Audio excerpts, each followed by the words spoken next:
here with the co-living code interviews, where I get to interview the most amazing people in the co-living industry, whether that's developers, whether it's founders of co-living concepts around the world, and digital nomads also, so the end users of these homes that actually get to stay at the homes.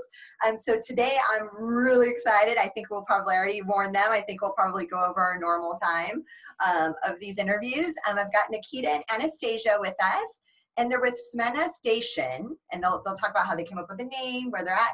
And actually, let's start, where are you guys at right now in the world? That's a very interesting question. Yeah, that's an interesting place actually, because we are at Fort Ross in California, and it's the original Russian settlement on the West Coast back from like the 1800s. And there was a Russian colony back in the days here, and we just decided to visit and kind of see how people lived. What part of California is that at? It's like 3 hours north from San Francisco. Oh, nice. Okay, cool. Oh, that's awesome. No, and then you guys have to start with this, because we probably have some burners that watch these videos. And Burning Man just happened for people watching this video. You guys just got back, what, a week ago from it? Yeah, pretty much a week ago, yeah. We had a week to decompress. No, I know, right? You guys said we need to get back to the real world. And it's funny, I've wanted to go. I've not been myself. Every year it's on my calendar for the last 3-4 years. And it's just for whatever reason. But part of me, I think, worries that I won't want to leave. I won't want to come back to the real world. You know, when you're around that energy and that way of giving and being and just, yeah. So, I mean, I'm sure. So why don't you talk about how that's influenced your business, because I know you guys use a lot of the Burning Man principles with your own co-living concept. So I'll let you guys talk about your concept, how you tie Burning Man in, and those guidelines, and how you live, and your guys' travel adventures. You guys have been everywhere. Yep. So yeah, actually the whole project, Smena Station, started a few years after we visited Burning Man, because the event inspired us a lot. And I think that what we saw there is that we can actually build a community around anything if we gather enough people that are ready to give and contribute to something. And because Burning Man gathers 70,000 people, and each one brings something to the event, and that's why it's so magical and amazing. And we decided to implement this idea of giving into a concept of co-living, and try to kind of like burn like year round on one hand, and then also put it into a right direction, because we try to bring people that are influencers, that are doing their own projects, working remotely, and make them teach each other, work with each other, mastermind with each other, kind of like give and contribute to each other's projects. And so we figured if it's possible for 70,000 people, we can manage for 12.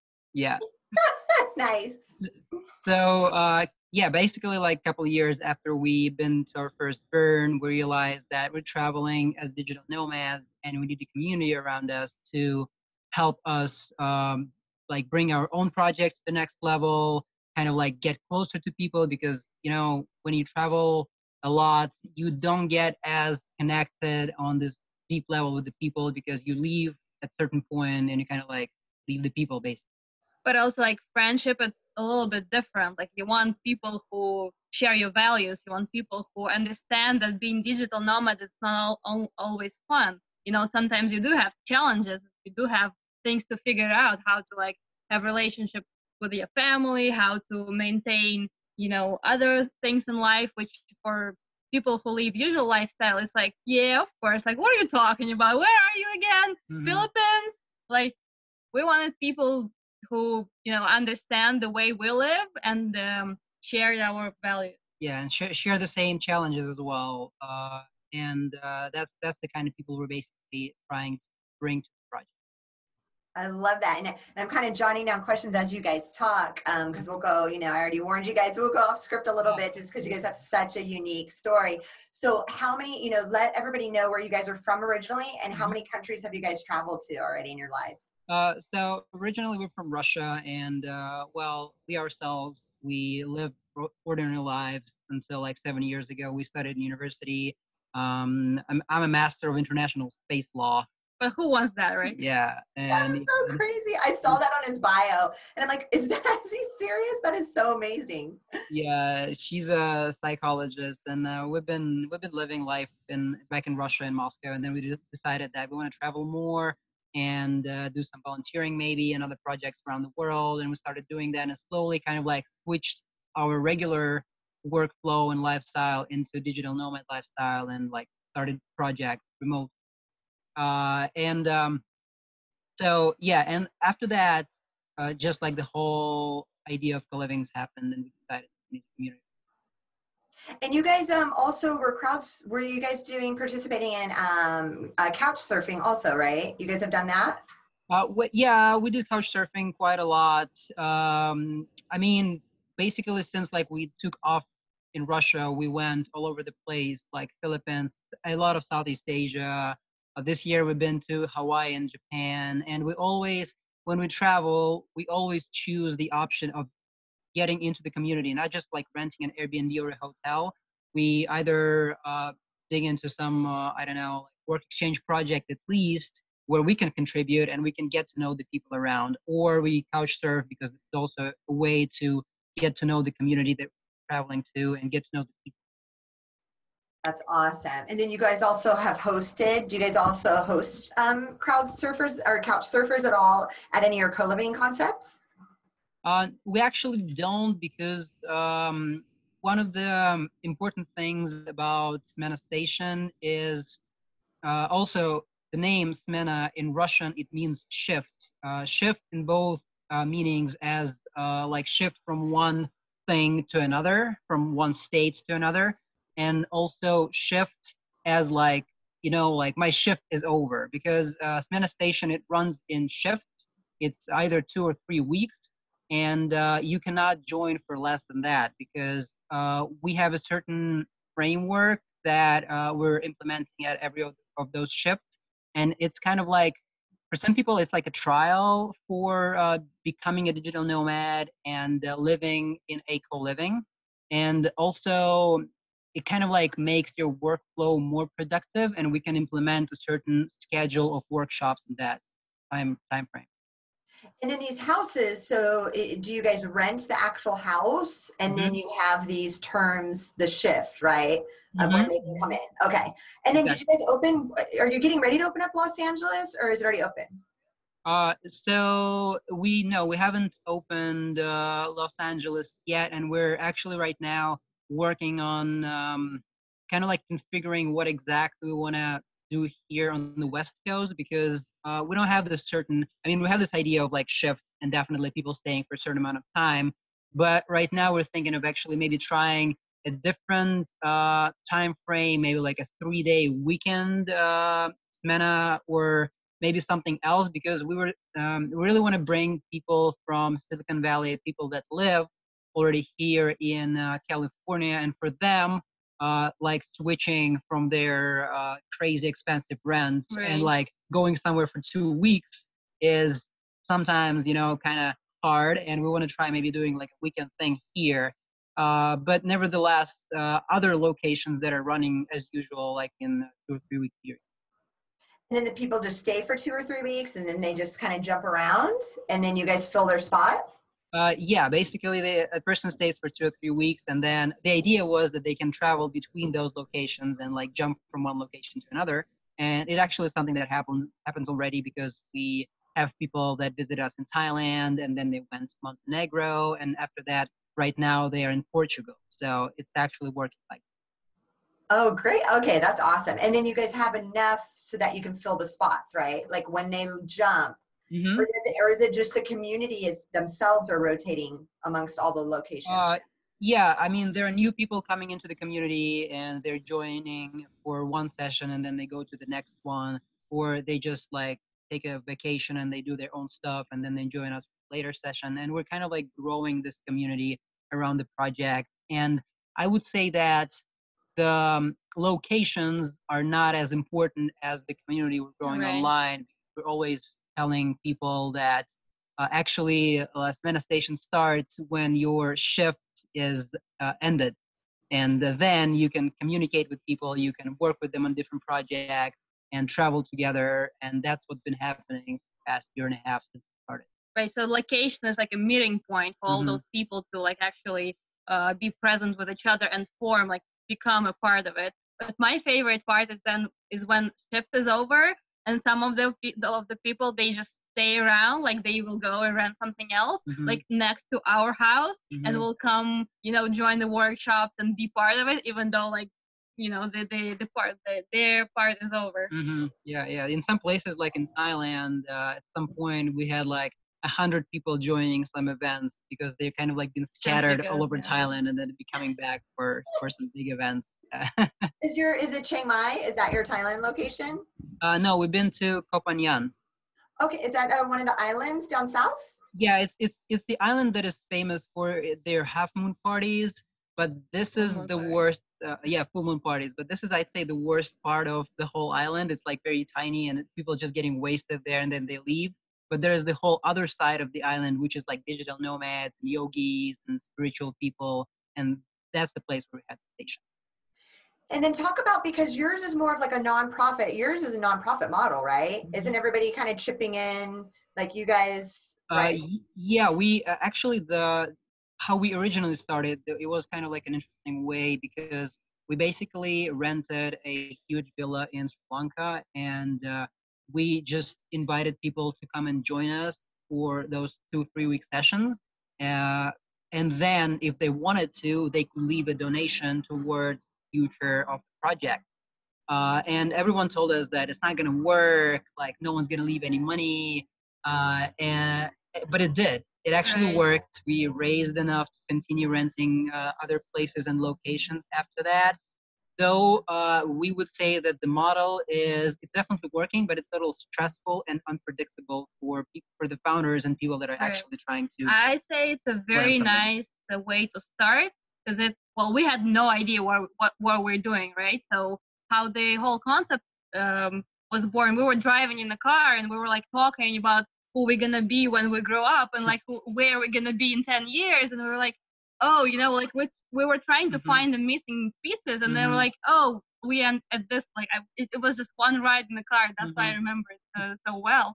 And we realized we're missing community, so we started working on that, but like we didn't actually had the whole framework figured out. Like we understood at this point we had lots of knowledge from our travels, how to operate the community, how to some instruments we implemented we stole from different projects, adopted from there, again, Burning Man. But like we didn't know all answers, and actually I don't think we know all answers.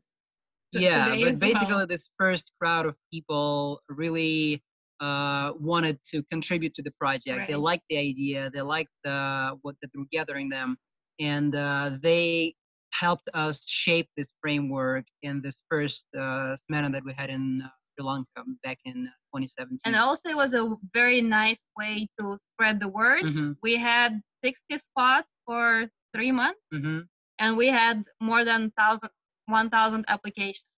So we had quite a lot of people. So we basically, from those 1,000 applications, we basically gathered the people that we wanted to have around us, and they are now the core of the community, and they help us grow. And with them, also like the way we're opening the locations is when a person comes to the project, we're always saying that if you want to open your own location somewhere, or like if you want to be an administrator in one of the locations, because at every location there's always a person that facilitates the whole process in the framework. We're always telling them that just tell us about it and we're going to do that. And that's how we opened Thailand, and that's how we opened Malta and other places. So people from the community, they help us open new locations. Yeah. Until this day, Nikita, he's having interview with new members. So it's like not like you can book us on some website and you can come. We have some there's always requirements, but like we're looking for specific people with specific values. Yeah. No, because how many locations do you have total right now? So the thing is that we're running them we're booking the periods for the season, and usually we close them for off season because, I mean, we don't have that much of like people to supply them like year round for But everyone. also, you don't want to be in Sri Lanka in June. Exactly. Yeah. It's It's just very- it's hot. rainy. Yeah. It's hot, and it's just like it's not pleasant staying there. So we're trying to rent the location for as long as possible to get a better rate.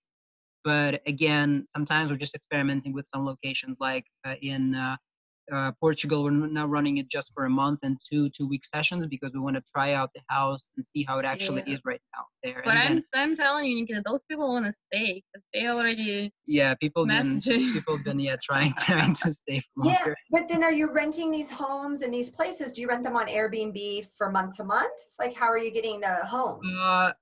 Sometimes we sign a longer lease. Sometimes it's once a month. It's different with every locations. But what we're trying to have right now is actually we're trying to buy ourselves a piece of land or a house and make our own space, because there's always something that we don't like about the location. We either want a bigger room, like for like About the common house. area, or yeah, we want like more rooms. So we're working on actually Yeah. like So message to launching all something. developers out there. It's very hard to find a place for a co-living. It's Yeah. like always something is wrong. No, you're right. You're right. Because same with us too. There's always like, yeah, there's things you don't, and now I'm getting quicker. So developer will give me a house that there's one he just built, gorgeous, probably like $4 million home here in LA.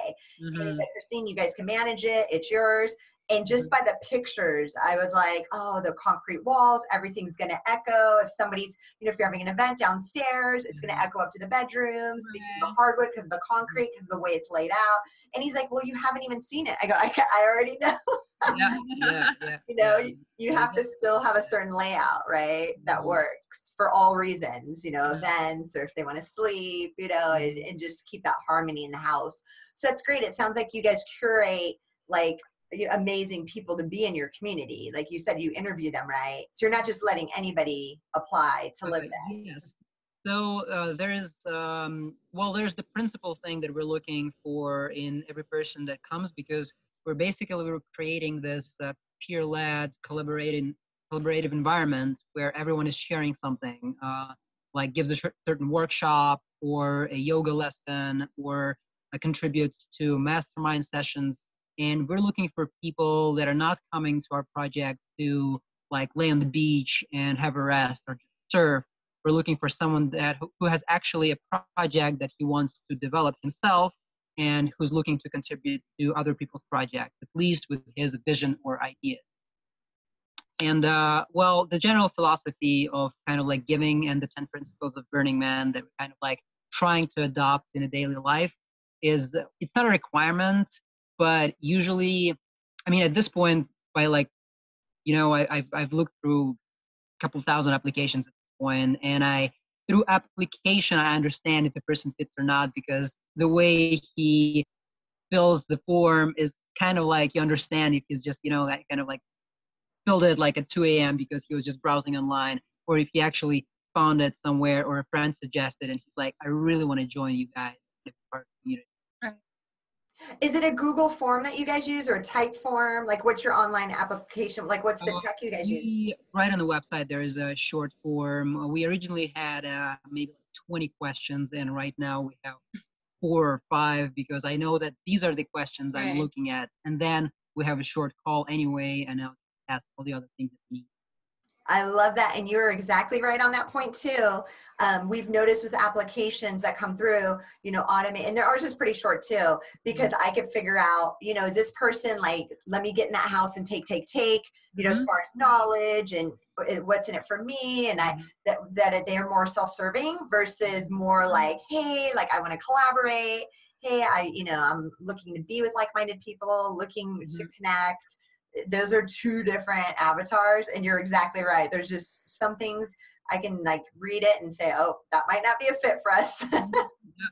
Yep, definitely. But then there's other, there's tons of concepts that, like you just said, you guys aren't like lay out by the beach, go surfing, go skiing. But then there are those co-living concepts around the world where it's like, that's all they're about. Hey, come here, recharge, go snow skiing, go surfing, you know, which is a great concept, right? For somebody that just wants to go there for a month, recharge, or write a book, or just kind of do what they need to do. And there's nothing wrong with that. But no, that's great that you guys have that community of build, you know, bring in your talents and we all share together and do workshops. That's really cool. And so at one property, how many people live in one home at a given time? So we came to conclusion that we're not running any locations unless there is at least 9 people there. We prefer like 12 to 14. I think 12 is a good number. Yeah, because we're not like forcing people into coming to events and workshops, because we understand that each one is like grown-up person and he has his own workflow. But if someone is missing, like if out of like 12, 2 or 3 people missing, we still have a good bunch to mastermind together, have a great time. Yeah. And then we should have started with you. So you guys are married now, but you guys let everybody know how long you guys have been together total. 8 years, around 8 years, 4 years of married. Yeah. I love that. I love that. Cause yeah, I said before we started, I go, oh, you guys are our first like actual married couple that actually run a concept together, which is amazing. And then you guys said, so some of your people, you guys say, hey, you can start your own home. And then do you just give them the tools and then they put that house in their name, the rent or the Airbnb, whatever? Are they responsible for putting it in their name and running it? Or do you help with that too? Well, yeah, we do give certain instruments for them to help, first of all, find the right location. In some places, we don't find the right house for us. I mean, in general, I guess, you know, you realize that too, that finding a large, comfy villa, it's not an easy task because like the right amount of rooms, it's not easy to achieve. And so, yeah, we give that, and then usually we just divide the responsibilities, and the person that is opening the location is responsible for everything that is on site, and we kind of like do stuff online, interview the people, and bring people to the location. It's a collaborative process, and like we're still involved, but we're almost never in the location. We almost never visit unless it's a very, very long one and it happens to be on our way. Yeah. Because yeah. That was another question. Do you guys stay at any of the concepts or no? Well, I really want to, because I really like what's happening. And right now, for example, I love surfing a lot. And there's Smena in Portugal right now. There's amazing waves and people are having a great time. They're like watching sunsets from the rooftop and, you know, just like surfing and they're like posting all those crazy. So they also responsible for posting pictures online to our Instagram. So sometimes like, are you guys even work there? And they do work and they do have, you know, like all those workshops and the masterminds, but they still have a ton of fun. So yeah, we kind of like want to visit every location, but because we have our own workflow and project, we do not, we try to. And we wish at some point, I think we'll have a year where we're just going to jump from one to another. One day. We're going to do that, yeah. And then we talk about your own workflow and projects. Do you guys are working on other things aside from this? Yeah, I mean, we have our own projects that are basically like where we're making money, something that we just if you want to make money, community, there are more easy ways than making a community. Yeah, and yeah, we kind of like it's also like a weird, unusual thing when we tell people. They kind of get confused because first of all, our main thing that we do is we sell Christmas ornaments. We have a seasonal family business that we started back in Russia several years ago. And we kind of like brought the same thing to the United States. And we love the seasonal side of it because we work super hard, like 24/7, October, November, and December selling Christmas stuff. And then we have the rest of the year to work on other projects, to come up travel, with a community, volunteer, do whatever. And this is one of the things. Then we have a video production company, small one that we're running, do some cryptocurrency mining, trading, you know, like different things here and there that we get interested in. I'm making hats. Nice.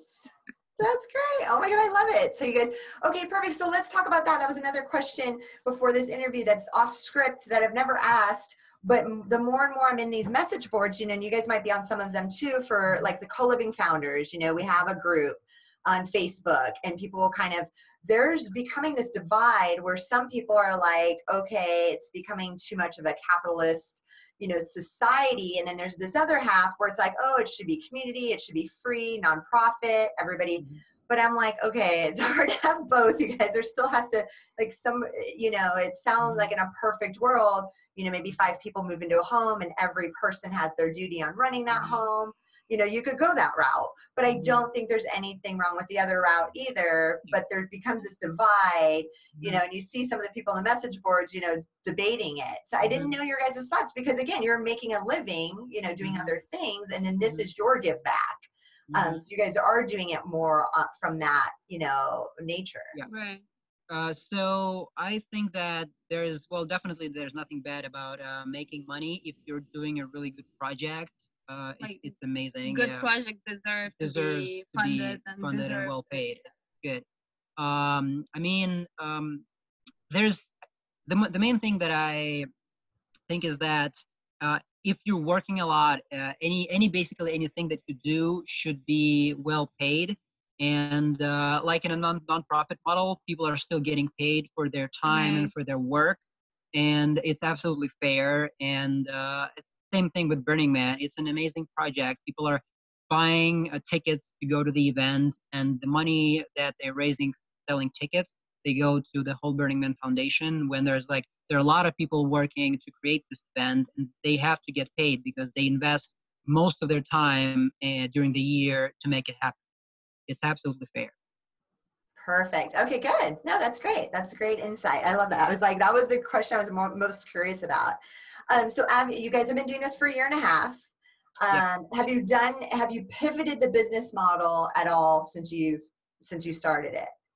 Right. So as Nikita said, we started it's like donation based, and we ran one season like that way. But then we realized that actually it's very hard on us, that it's very hard to plan.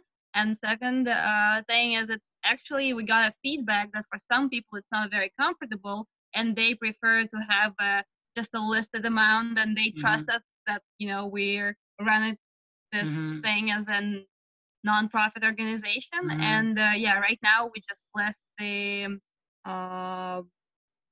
price for the session. And basically, we're listing everything that's included in the price and what the money is going for, and see it as a fair share. And it's always like we try to keep it as low as possible so that people can see that basically it's close to the same price they would get. They're just gonna rent like a room somewhere in the same area just by themselves.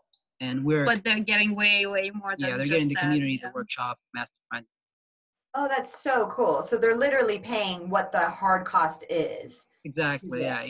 And you guys don't have any margin on that at all. Like, there's no admin fee or anything for you guys, because you guys still have to work a little bit, and there's still some liability on your side. Right. That's what Nikita meant. Yeah. There is basically the admin fee that goes towards every person that is contributing to the project. There's an administrator that is running the project, and his spot is, because he lives in the house as well, he has to be paid. There is expense of the house. There is his salary. There is somebody. I wouldn't call it a salary. Right now, it's more like a volunteer position, but with some, I don't know, pocket money. Some kind of benefit. Yeah, because still the person spends some time working with people. As I said, every person should get a fair share. Right, but also we do have a little percentage on top of it for our time we spend. I mean, it's way less than actual time we spend on it, but still some money goes just into the general how do you call it, piggy bank of the project, towards certain events that we're holding that are free for people to come, like the merchandise, towards the new houses that we're renting. Because I mean, like, renting a house in Southeast Asia and renting a house in Portugal, these are two different prices that we got to pay. We kind of like slowly raising the amount, and also towards, because as I mentioned before, we're looking into buying a piece of land or a house in some near future, and we're kind of like raising this amount of money right now, and maybe we're gonna raise it at some point and just gonna buy a house from funds if it happens. What country are you guys going to buy a house in? Well, we're really looking into Sri Lanka because that's where we started and been kind of like more active in the past years, and we love the place. It's a great destination to visit. It has good surfing, pretty long season, and it's rather cheap comparing to a lot of countries in Southeast Asia because it's just started to open. The civil war ended like 10 years ago, and right now it's starting to develop. So it's a destination. Nice. I love that. And then let's see here. You guys have covered a lot. This is so helpful. I love it. Let's see here. Do you guys, is there any dedicated co-working space in any of these houses, or do they just work wherever they want to work? Well, yeah, there's always a room with enough tables for everyone so a person can sit and work. There is always some place where people can do like yoga, garden, rooftop at any of the locations, but also a couple of places to work outside if people want to do so. We don't always have a certain place for like calls or meetings. If we have another extra room for that, we do, but not specific. Got it. No, that's perfect. And then let me see what kind of events, what type of events, other than yoga and masterminds? I mean, I know you talked about a lot of them. What other events do you guys host? How often do you guys do events? And then do you allow the public, so the outside community, to come to any of the events? So yeah, basically. Why don't you just say the schedule? Yeah, so in the morning, the day people wake up, sometimes there's like certain time where people are waking up. Oh, also every Smena, usually even every session is a little different because first of all, person that is administrating the session, he brings his own character, and it depends on the people as well because we try to we have this dream circle in the beginning of the session and ask people what they want to achieve in the next 2 weeks and what would they want to do. And we ask what are their limitations, if they have any food habits that everyone should be aware of. And we're trying to create this environment that is comfortable for everyone. I would say not us. They're trying by themselves. So Yeah. we're giving them all the tools they want. And then we always say, if you had the best time of your life, that's all your fault. Yeah. It's like we have very limited things to do with it. So the schedule might be different, but in general, people wake up in the morning, have a breakfast together, and then there is a lecture or workshop from one of the person that is coming. Well, they do sport events. Oh, there's yoga. Yeah, there's yoga or running or tai chi or anything. And they take turns. So each one is leading something. Like it's not like one person. Well, it's different, but sometimes we have like a yoga teacher, the professional yoga teacher that is coming to the project, and he's like, I want to do yoga every day for you guys, and everyone's like, yes, do it. But it might be different. And then there's breakfast together, then a workshop. It's we try to keep it 45 minutes for the workshop or lecture, and then 15 minutes for questions because I feel like longer than that, like you gotta keep it short. You wanna teach people in a short way. After that, we have a huge amount of free time that people dedicate to working on their own project or going surfing, whatever their own schedule, until sunset in the evening. We like watching sunsets together. It's kind of like a tradition that we have, and people do that a lot.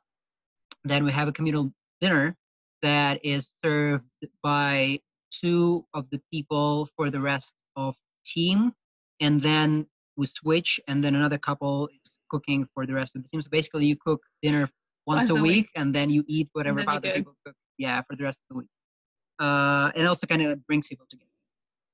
And in the evening, we have another event. Sometimes it's like watching a movie, or we go to like a cafe or a club together, or go like man or woman circle, or we do all those check-ins when people share their emotions and like how they felt this day and how was workflow. Yeah, just to reflect on everything. Right, yeah. And talking about workshops, so each person coming to the station, they have to read one lecture or like one workshop, and like there are no specific requirements, but the only rule is it has to make everybody either happier or healthier.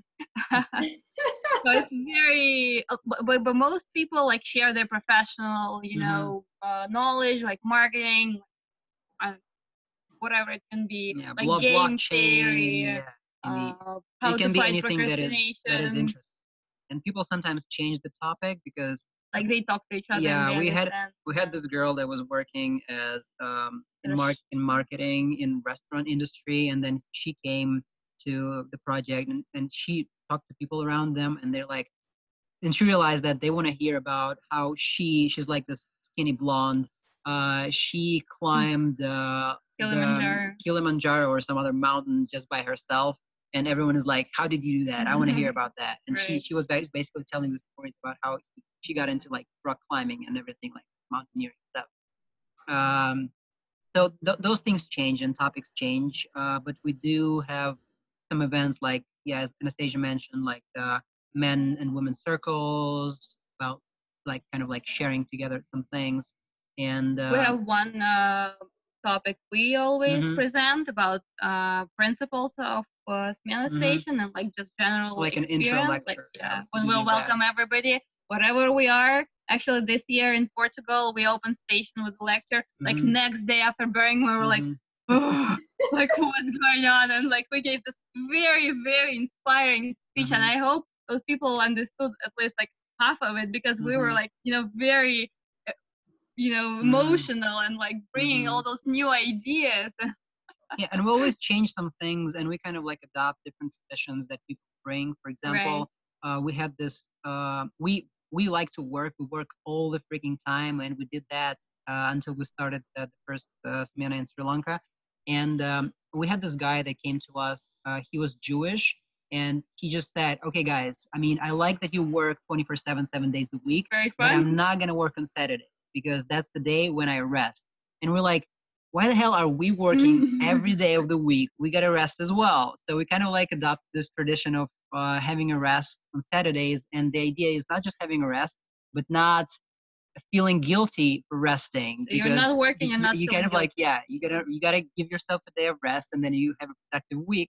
And now we have this tradition of just closing our laptops on Friday evening, and then having some like nice communal time together on Friday. And on Saturday, usually we travel to some like nearby city or some other place for the whole day, not working on Saturday at all.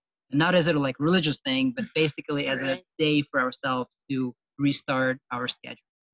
That is so cool. And the same exact, you know, from co-living with amazing people all these years, different religions, different backgrounds, different countries, you pick up these things that you see it. And since you're living alongside of it, you're like, wow, that actually makes sense. And then you adapt it for yourself. Right. And that's where the coolest things happen. So I'm glad that you shared that. And then you create an amazing thing out of it. Yeah, no, because I've lived with both. I've lived with, you know, crazy workaholics. And then I work with, actually, I was just telling the story the other day, you know, someone that was running a huge software company, but he's just hanging out most of the time. He's just hanging out, you know, and then somebody that's the polar opposite that works like 15-hour days. So it was just neat to kind of see how you can still achieve levels of success, but in different ways, right? Same level. They're both happy, but they're achieving it different ways. So it's not that one's right and one's wrong, but you get to see it. And then again, you get to say, well, hey, maybe he's right. I'm going to try that and have it. I agree. You know, I love, just like you guys, I can work 24/7. It doesn't feel like work. I love it. I'm passionate about it. But I do see, once I had implemented like, okay, Sundays is like, I could do my hobbies. I can just kind of turn it off. Then I perform so much better like Monday through Saturday, right? Because I had that one day. So, yeah, us workaholics, us that love, I won't even call it a workaholic because it sounds negative. Yeah. Us that are passionate about what we do, like that's the thing, you know, you just have to balance it a little bit. Yeah, I feel like just that sometimes we get too excited about working and we don't realize how much energy we spend, and actually we got to recharge somehow, and we just don't see it, you know. It's kind of like, you know, running yourself until you drop dead, right? You don't want to do that. You really sometimes need to rest. But on the other hand, if you're sitting there and just scrolling your feed and all of those people are working, you're like, okay, well, Yeah, you Here feel you guilty. go. Yeah, You're yeah. like, yeah, I'll do them. Well, I haven't been to Russia yet, so is that more the culture there? Is it people work like crazy there? I know, here in the States, they work a lot. It just depends on, I guess, who you're comparing. Yeah, I mean, yeah, people in That's a Russia good work question. pretty much, I'd say, and right now there's a lot of people that are switching to remote work and working online. I feel like a lot of people want to travel as well, and also because I mean, most of the country it's freaking cold. That's why we travel so much because we want to stay in warmer places, and a lot of people want to do that too. So they're leaving Russia for like the winter season, usually like October, November, and spend a lot of time in Southeast Asia and other places. And that's why I guess we're very popular within our community and the Russian community of digital nomads because they really want to like get involved into other like cool, interesting projects and communities, and they want to spend their winter time in a warmer place. Love that. Awesome. And so my last question, my final and most important question is, where do you two, and you guys can answer separately if you want, where do you guys see this future of co-living going? Well, in general, we have a mission, right, for Smena Station as a project, and we want to help making this lifestyle a norm of life. I personally believe that a lot of people can live this lifestyle. A lot of people can travel more and like work remotely. And unfortunately, at least in Russia, it's not a norm. Like it took us a long time to convince our parents and to show them by example that we're not, just laying on the beach day and night, and wasting all our opportunities. We actually do stuff, and we are happy with it. And it took quite a long time to understand that there is a way of living, and it's different, and there are no promises because they did it very differently. And we cannot, we don't want to do it that way. So I believe that it's going to be growing, and I'm very happy about it. And my biggest dream is one day is going to be very, very comfortable, because right now, like speaking about visas, speaking about paying taxes, it's very hard. It's very hard to find a house. It's like it looks like government is not doing very well adapting to the new generation and new rules of the game. Yeah. So yeah, I really hope that in the near future, actually, all governments are doing that already. There is the Lithuania or Latvia that is doing the kind of like digital nomad citizenship, trying to implement, and a lot of places are doing something about it. And I hope that in the near future we will see maybe some kind of like digital nomad passport and certain like locations that will help us travel more without all these visa issues, and that will help us pay taxes in an easier way, that will help us kind of like make things easier, because as well, like everyday stuff. Just like everyday stuff, we have a lot of this right now. For example, we don't have to buy a car. We have all the car sharing services that is making life so much easier for us nomads. And I feel like this whole like sharing thing is something that is making life easier for us. And the more projects like this are going to appear, the easier it's going to become. And co-livings are definitely doing a good bunch of it, because it's also sharing a space, not buying a house, right? Sharing a house with other people. And I think it has a bright future. At least we're definitely going to try to make it so.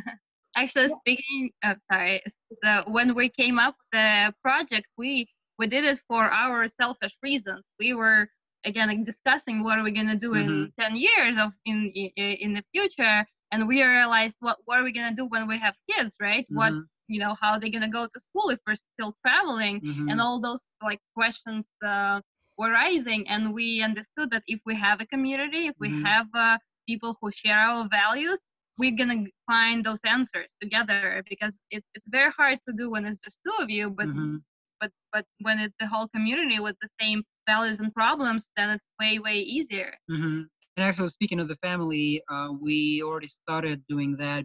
We had our first shift of families in Montenegro that were coming. We had families of digital nomads, kids So come they into were the doing the project. same thing. They Yeah. were working. They were having a ton of fun. They had workshops for adults. They also had workshops for kids, and they were all families. We were like, yeah. So it That takes a is village to raise a so child, cool. and it Because actually. we get asked that a lot, and I haven't Mhm. seen it done yet. And I do say, so it's neat that you guys purposely said families to this one. Because I do say that. I said, because married couples want to move into one of our homes, or, people with kids or single parents. And I go, I know it would work if it was a house full of single dads, with their kids. Or if it was a house with only families, maybe 3 master bedrooms, it was families. I go, but I know for a fact you would never want to mix. I can't even imagine it working as like Agreed. single people with families. It wouldn't, you want like a common thread. So right. that's really cool that you have families. So It's a different vibe. We had one session with all singles and one family, but it was a very special family. Yeah, we tried doing that, but it kind of like it worked okay, but it wasn't like as amazing as we wished it would be. But the one that we made just for the families, they just loved it because it's easier to take care of the kids. You can still do your stuff. You get a community, and it actually works. It's not as easy to find a right house as well because you need a bigger one. You need a lot of kitchen space and everything. But it's all doable, and there's definitely trend, and there are families that do that. It's less than just single nomads, but people do that and they don't have any opportunity to do anything. Do you guys have like age limitations? No, so my current house right now, because I live in our concept, I'm in the Los Angeles home, we were beta testing a 19-year-old who's new in business with all these veteran business owners. So, he's so 19, but then you've got 31 to 40, or what's the youngest? Yeah, we've got 30 to 43. But technically we have 19 to 43, and everybody's like, how do you make that work? And it works, and it's guys and girls, and there's 5 of us, and it's great. It works amazingly. I think age is just a number. Yeah. It's very resourceful. I feel like when you, especially masterminding with like all those different people with crazy backgrounds, and like when they're all different ages, that's just the best part. No, and then we laugh because when I have a tech issue or like a social, like is something on my phone, and I'm like, and then he says, well, just give it to me. And then he does it in like 3 clicks less. He's like, boom, boom, boom. And I'm like, oh, yeah, and I'm watching because there's so much, you got to remember, they were born with cell phones, right? So they're so fast. So I learned these shortcuts just by watching them. Well, there's a saying, and actually just recently I read it again. It's like, you want to live with people that you can teach things to, because you can learn just from teaching. You want to learn from people on your same level, and then you want to learn from people smarter than you, right? So it's like being surrounded like that actually is magical. So it's fun. Yeah, our house, but that is a big jump. Everybody I tell that to, I'm like, whoa, this house is probably the biggest like difference in ages, but we all get along like perfectly. Perfect. Yay, well, this was so much fun, you guys. I knew it would be. I will definitely post your links to the website. I want to come out for 2 weeks now, so I'll see when I can make that happen. So thanks again, you guys. I appreciate it. Thank you. Have a good one.